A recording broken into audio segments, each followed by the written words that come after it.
Hello! This is day 23 of reading one canto of the Divine Comedy every single day. We're on Inferno, Canto 23. I'll read through the Longfellow translation before going into some brief analysis. Silent, alone, and without company, we went, the one in front, the other after, as go the minor friars along their way. Upon the fable of Aesop was directed my thought, by reason of the present quarrel, where he has spoken of the frog and mouse. For Mo and Isa are not more alike than this one is to that, if well we couple end and beginning with a steadfast mind.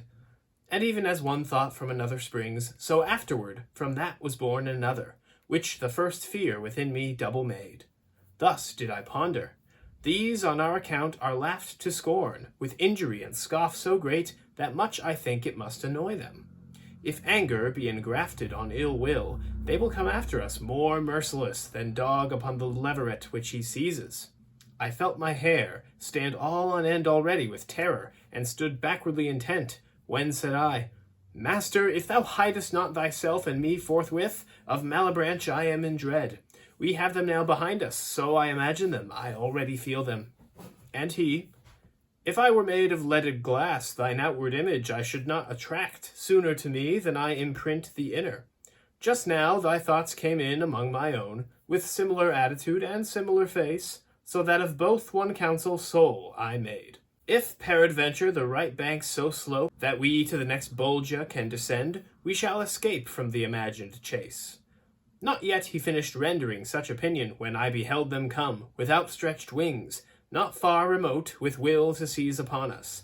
My leader on a sudden seized me up, even as a mother who by noise is wakened, and close beside her sees the enkindled flames, who takes her son and flies and does not stop, having more care of him than of herself, so that she clothes herself only with a shift, and downward from the top of the hard bank supine he gave him to the pendant rock, that one side of the other Bolgia walls. Ne'er ran so swiftly water through a sluice to turn the wheel of any land-built mill when nearest to the paddles it approaches, as did my master down along that border, bearing me with him on his breast away, as his own son and not as a companion.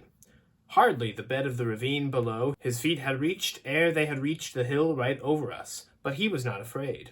For the high providence which had ordained to place them ministers of the fifth mote, the power of thence departing took from all. A painted people there below we found, who went about with footsteps very slow, weeping and in their semblance tired and vanquished. They had on mantles with the hoods low down before their eyes, and fashioned of the cut that in Cologne they for the monks are made. Without they gilded are so that it dazzles, but inwardly all leaden, and so heavy that Frederick used to put them on of straw. O everlastingly fatiguing mantle! Again we turned us, still to the left hand along with them, intent on their sad plaint. But owing to the weight, that weary folk came on so tardily, that we were new in company at each motion of the haunch. Whence I unto my leader, See thou find some one who may, by deed or name, be known, and thus in going move thine eye about. And one, who understood the Tuscan speech, cried to us from behind, Stay ye your feet, ye who so run athwart the dusky air. Perhaps thou'lt have from me what thou demandest. Whereat the leader turned him and said, Wait, and then according to his pace proceed. I stopped, and two beheld I show great haste of spirit in their faces to be with me. But the burden and the narrow way delayed them. When they came up, long with an eye askance they scanned me without uttering a word.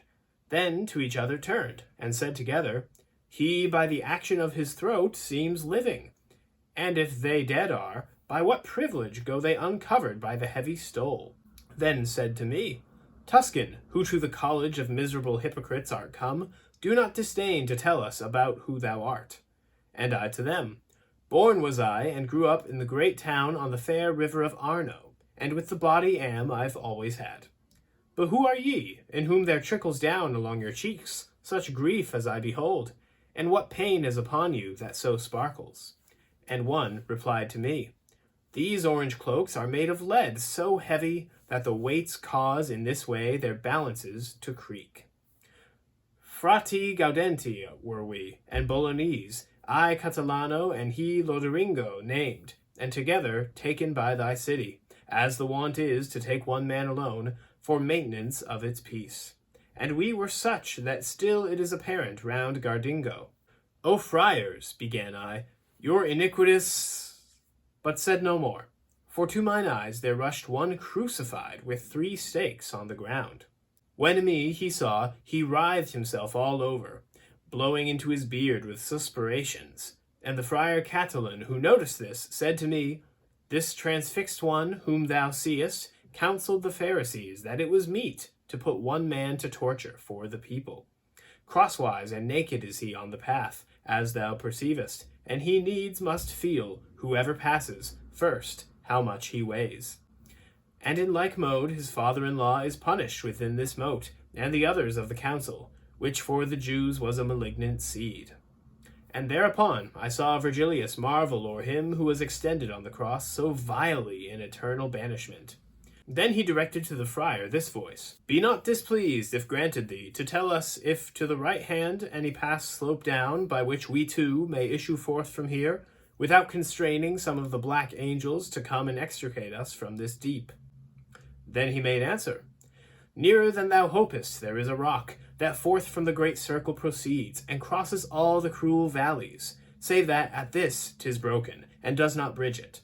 You will be able to mount up the ruin, that sidelong slopes and at the bottom rises. The leader stood a while with head bowed down, then said, The business badly he recounted who grapples with his hook the sinners yonder. And the friar, Many of the devil's vices once heard I at Bologna, and among them that he's a liar and the father of lies. Thereat my leader with great strides went on, somewhat disturbed with anger in his looks, whence from the heavy laden I departed after the prince of his beloved feet. As before, the will of God reigns supreme, even in hell. That is, the demons are pursuing Virgil and Dante at the beginning of this. They're looking to capture them again, but they cannot leave the Bolgia that they are assigned and bound to guard. They are just as much doomed to remain exactly where they are in hell as much as any other shade there.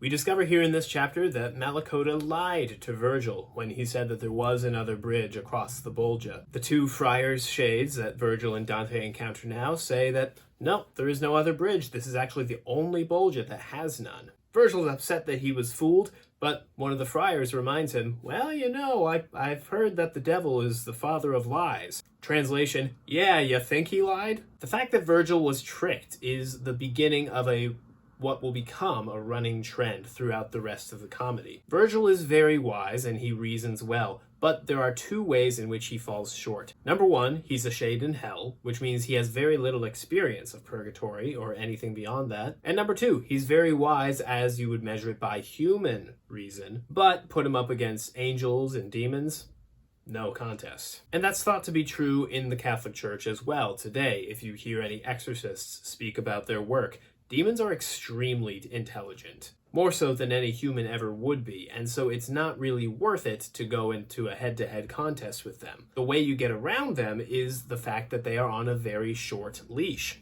as we see with the pursuing demons of the Malabranch, who were hoping to catch Virgil and Dante, but had to stop because they were not allowed outside of their particular Bolgia. There's something else about Virgil in this chapter that's noteworthy, though, and that is his reaction to Caiaphas, who is the one crucified on the ground. Mark Musa writes that Virgil's amazement and kind of slack-jawed curiosity at seeing Caiaphas crucified there is because he was not there when Virgil first ascended into hell, being before Christ. But anyways, the Bolgia that Virgil and Dante find themselves in when they slide down the rocky slope to get away from the demons is that of the hypocrites, who, for the most part, are all wearing golden clothes that are actually lined with lead, meaning they look light and elegant, but they're actually really, really heavy. Basically a whitewashed tomb kind of situation. Caiaphas, if you remember, was the high priest in the Gospels who counseled the Pharisees and Sadducees, I think, as well, to try to crucify Jesus. Why his punishment is particularly different from that of all the other hypocrites, I do not know. That is, until I thought about it more. Caiaphas's punishment is very similar to those of the other hypocrites in that he looks as though he should be quite light and unencumbered, and yet he is very heavy because every single sinner is required to step on him. That's what Virgil means when he says he must feel the weight of each person that comes by. I notice that his particular punishment also reflects his words, that it's better that one man suffer for all the people. And thus, here in hell, he is that one person bearing the weight of all the people. At least, the other hypocrites. That's all for today, though. I'll see you later.